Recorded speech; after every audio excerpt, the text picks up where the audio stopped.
Beleza, então vamos pensar agora nos princípios gerais do preparo cavitário. Vou beber uma aguinha aqui enquanto isso.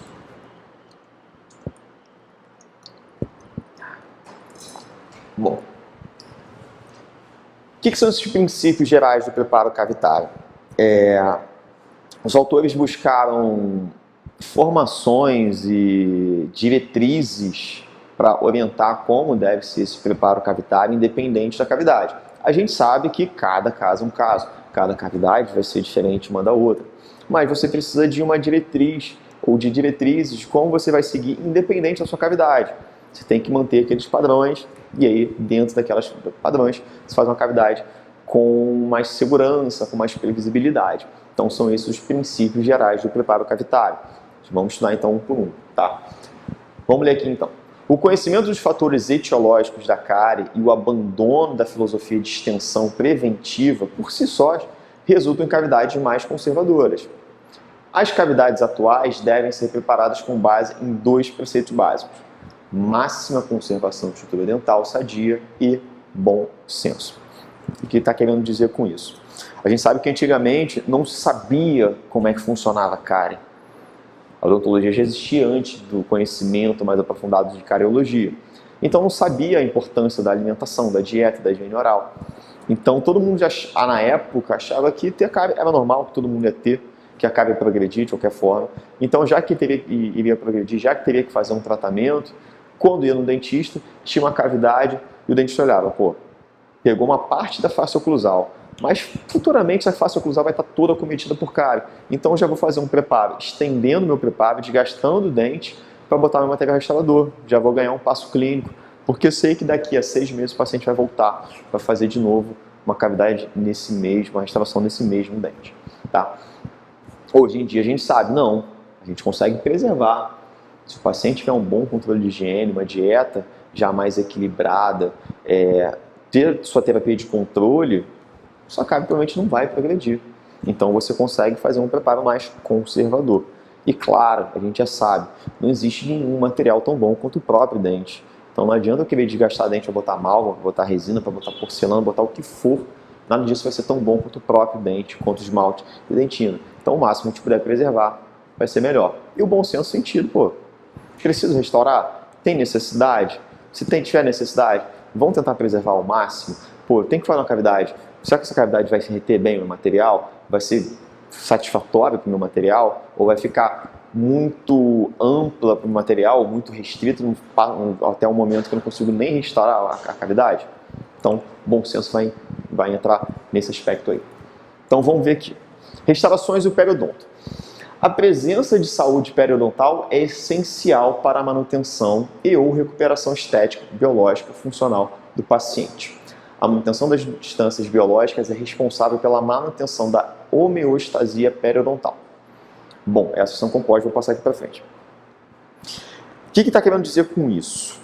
Bom, adianta eu fazer uma restauração dente anterior, dente posterior, o que for, que a instalação por si só é muito bonita, tem uma estética legal, um brilho, uma cor excelente, uma anatomia muito bonita, muito rebuscada. Porém, se eu não estou respeitando o periodonto, não dá certo, porque eu acabo indo de encontro à biologia dos meus tecidos de sustentação. Então, eu preciso, na minha restauração, respeitar também o meu periodonto, garantir uma saúde periodontal. Bom, como é que eu garanto essa saúde periodontal? Antes de eu pensar em como deve ser a minha restauração, vamos pensar como é o periodonto.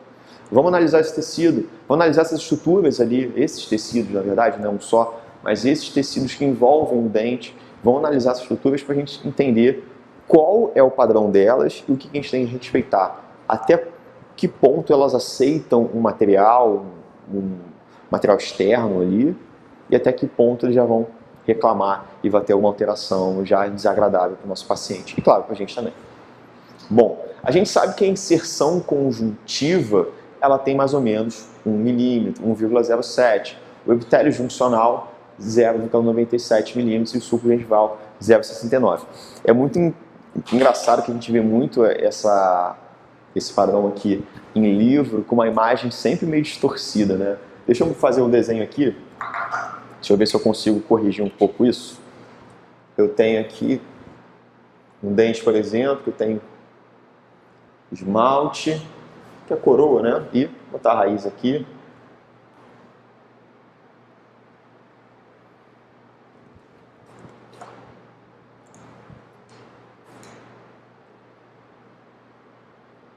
Osso alveolar.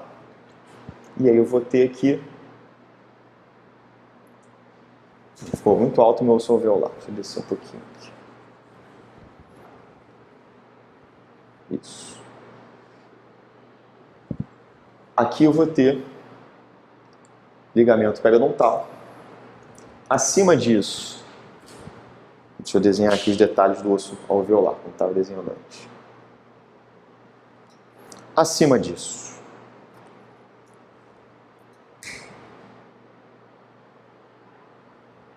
aqui eu tenho meu tecido gengival. Eu vou ter aqui uma junção, um epitélio juncional aqui. E para cá, a minha inserção conjuntiva. Eu acabei errando aqui também no meu desenho, deixa eu corrigir aqui. Pronto, vai ficar melhor assim. Bom, o que ele está querendo dizer aqui? Ó? Inserção conjuntiva, essa região aqui, do topo da crista do osso alveolar até o meu epitélio juncional, eu vou ter 1,07 milímetros. Acima disso, eu tenho o meu epitélio juncional, 0,97 milímetros, muito parecido, em torno de 1 milímetro, que é um epitélio, vai estar simplesmente unido ali, ele solta. Se eu venho com uma sonda exploradora com um pouco mais de intensidade, eu consigo afastar esse epitélio juncional. E por fim, vou usar eu tenho aqui a espessura a profundidade do sulco gengival, que eu tenho 0,69 milímetros, tá? Então são essas as distâncias. Eu vou considerar dentro dessas distâncias que eu desenho aqui, o que eu vou considerar como espaço biológico, o que está compreendido entre a inserção conjuntiva e o epitélio juncional. A profundidade do sulco eu não considero, porque a profundidade do sulco, primeiro, é aberto. E outra coisa, o nosso epitélio, a nossa gengiva pode estar hiperplasiada. Estando hiperplasiada, pode estar maior essa profundidade de sulco e ainda assim ser um aspecto considerado. Claro, uma inflamação não chega a ser saudável, mas não chega a ser tão prejudicial porque não tem perda de inserção no nosso paciente, uma condição muitas vezes transitória. Agora, essas duas medidas aqui, acima da crista alveolar, minha inserção conjuntiva e o meu epitélio juncional, já considero isso como meu espaço biológico, tá? Então, espaço biológico, inserção conjuntiva mais epitélio juncional. Os preparos, ou seja, o meu desgaste, seja para uma instalação direta ou indireta, devem ser estendidos no máximo 0,5 no interior do sulco gengival. Eu estou falando aqui no interior do sulco gengival e não no epitélio juncional. Com isso, a margem fica restrita à região intrasulcular, sem comprometer o selamento biológico. Quando o espaço é invadido, seja por processo patológico como a cárie, trauma ou iatrogenia, resulta em processo inflamatório e resultado, recessão gengival e formação de bolsa periodontal. Como é que acontece isso? Antigamente, por uma questão estética, os dentistas pensavam, bom, se você tiver que fazer uma restauração do dente anterior, até mesmo posterior, e você buscar uma estética, bota o seu preparo, bota a margem do seu preparo, do seu término subgengival. Então todo mundo pensou, beleza, a gengiva esconde isso, vou botar subgengival. Ok. Porém, com o tempo, essa gengiva ficava inflamada. E depois dessa inflamação, você tinha uma retração gengival. E você acabava expondo esse seu término porque você gerou, na verdade, uma agressão a esse espaço biológico. Você rompeu, você invadiu o espaço biológico. Então, depois de um tempo, não é para fazer isso, não é para botar subgengival. Você não pode chegar a estender até o seu epitélio juncional. Ele não vai selar depois, novamente, não de forma muito adequada. Afinal de contas, você vai ter uma superfície